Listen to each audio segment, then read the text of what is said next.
घमंडी को नदी किनारे एक पेड़ था। उस पेड़ पर एक कौवा रहता था। वह बहुत अभिमानी था। एक दिन उस पेड़ पर कुछ हंस आकर बैठे। वह बहुत दूर से उड़कर आए थे।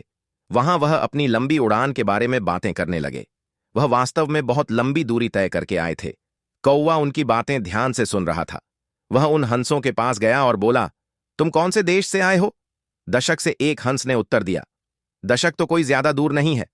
इतना दूर तो मैं रोज सुबह शाम उठता हूं, कौवे ने अभिमान से कहा। सब हंस एक दूसरे का मुंह देखने लगे, क्योंकि दशक से वहां तक उड़ान भरना कोई हंसी मजाक नहीं था।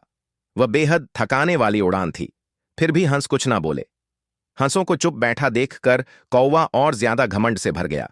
वह बोला, लंबी उड़ान में कोई मुझसे जीत नहीं सकता, चाहे कोई भी मुकाबला कर ले। एक हंस ने उसे समझाया कि तुम यहीं आसपास ही उड़ते हो, मगर हमें दूर दूर तक उड़ने का अभ्यास है। यह सुनकर कौवा चिढ़ गया और बोला, अजी छोड़ो, लंबी उड़ान के साथ साथ मुझे तो तरह तरह की उड़ान कलाएं भी आती हैं। डरते क्यों हो, जरा हो जाए। मुंह। यह सुनकर एक छोटा हंस कौवे से मुकाबला करने को तैयार हो गया। दोनों आसमान में उड़ने लगे। आगे विशाल समुद्र था। कौवे ने कुछ कलाबाजियां दिखाई, लेकिन हंस शांति से उड़ता रहा। कौवा बहुत जल्दी थक गया। उसने देखा, चारों ओर पानी ही पानी था। कहीं कोई पेड़ या जमीन ना थी। उसकी उड़ान बहुत ही धीमी हो गई। वह बेहद थक चुका था। थका हुआ कौवा पानी में गिरने लगा। उसे अपनी मौत नजर आने लगी। हारे हुए कौवे ने अब हंस से मदद मांगी। हंस दयालु था। उसने कौवे को अपनी पीठ पर बिठा लिया और उसे किनारे ले आया।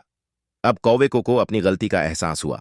उसने हंसों से क्षमा मांगी और कहा कि वह भविष्य में कभी अभिमान नहीं करेगा। Please like, share and subscribe. Thank you.